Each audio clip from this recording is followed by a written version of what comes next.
문제는 소화가 덜 된 단백질이 대장까지 내려간다는 것인데요. 이 자체로 이미 대장암 위험률이 높아지게 되죠.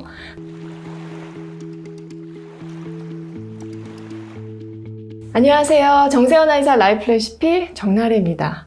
우리가 식후에 입가심으로 먹는 음식들이 곳곳에 많은데요. 이 중에서 특히 식사 직후에 습관적으로 먹으면 건강을 계속 갉아먹는 음식들이 있어요. 오늘은 식후 입가심으로 어떤 음식을 피해야 하는지, 그 종류와 또 어떻게 대체하면 좋을지 그 해결책도 알려드릴게요. 식후에 입가심으로 먹지 마세요. 첫 번째 음식은요, 고기 먹고 먹는 냉면입니다. 자, 냉면 자체가 나쁘다는 얘기가 아니라요, 고깃집에서 우리가 고기를 잔뜩 먹고 입가심으로 많이 먹는 냉면을 말해요. 고기는 단백질하고 지방이 주 성분이기 때문에 소화 시간이 매우 오래 걸리는 음식인데요. 냉면같이 차가운 음식을 바로 먹게 되면은 위장의 온도가 떨어짐과 동시에 위장의 운동성도 뚝 떨어지고 단백질 분해 효소인 펩신과 위산 분비도 감소하기 때문에 단백질의 소화 작용이 현저하게 떨어지게 됩니다. 아마 고기 먹고 물냉면 후루룩 먹으면 입안은 개운한데 오래도록 속이 더부룩하고 편치 않은 경험 해보신 분들 있으실 거예요. 위산 분비가 감소하는 40대 이후부터는 더더욱 그렇습니다. 문제는 소화가 덜 된 단백질이 대장까지 내려간다는 것인데요.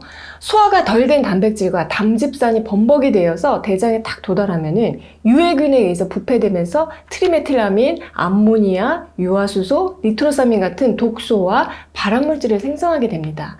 자, 이 자체로 이미 대장암 위험률이 높아지게 되죠. 또한 단백질이 부패하면서 생긴 독소로 인해서 그 장 표면에 있는 상피세포가 손상을 입고요. 이로 인해서 그 세포 사이에 미세한 틈이 생기면서 이를 통해서 다시 부패한 단백질과 독성물질 그리고 세균들이 혈류를 타고 몸속으로 들어가게 됩니다. 이를 장누수 증후군이라고 하고요. 잦은 장염, 아토피 같은 그런 피부 알러지, 만성 염증, 또 자가면역 질환 등의 원인이 되기도 합니다. 냉면을 좋아하는 분들은 따로 한 끼 드시는 것이 좋고요. 고기를 먹고 꼭 입가심이 필요하다면은 냉면보다는 따뜻한 누룽지나 된장찌개 몇 술을 뜨는 것이 단백질이 몸속에서 부패하지 않고 온전히 소화되도록 돕는 식사법이에요. 식후 입가심으로 먹지 마세요. 두 번째 음식은 특히 평소에 좀 방귀를 자주 뀌고 배에 가스가 잘 차는 분들이 피해야 하는 음식인데요. 껌과 사탕입니다. 식사 후에 입안이 텁텁할 때 입가심으로 껌을 씹거나 사탕을 먹는 경우가 많은데요. 껌을 씹거나 사탕을 빨아먹는 그 과정에서 공기가 필요 이상으로 위장으로 들어가면은 가스가 차고 더부룩하기가 쉽습니다. 요즘에는 무설탕 껌이나 사탕도 많은데요. 설탕 대체 감미료로 보통 소르비톨을 90% 이상 사용하는 제품들이 많더라고요. 소르비톨은 특히 수분을 빨아들여서 변을 묽게 만들기 때문에 평소에 설사가 잦거나 과민성 장증후군이 있는 분들이 식후에 먹게 되면은 밥 먹자마자 화장실 신호가 올 수 있습니다. 다만 식후에 먹는 박하사탕은요, 기름진 음식을 먹고 속이 더부룩할 때 소화에 도움이 될 수가 있는데요. 박하라는 허브가 소화를 돕고 지방을 분해하는 담즙 분비를 촉진시키기 때문이에요. 자, 그런데 실제로 박하 허브 추출물이나 박하 오일이 포함되어 있는 그런 사탕이 아니라 대부분이 설탕이고 그냥 박하 향과 맛이 나는 합성 향료만 첨가된 제품이라면 무늬만 박하사탕인 거죠. 그래서 입안에서 화한 느낌이 나니까 개운한 것 같지만 사실 몸속에 들어가면 전혀 도움이 안 되는 경우가 많습니다. 원재료를 무엇을 써서 만들었는지 잘 확인하고 구입하시는 게 좋아요. 식후 입가심으로 먹지 마세요. 세 번째 음식은 식후 담배입니다. 자, 애연가분들 사이에서는 식후에 피는 담배를 식후땡이라고 하던데요. 저도 댓글 보고 알았어요. 밥 먹고 나서 입가심으로 이렇게 습관처럼 담배 피는 분들 참 많으시죠.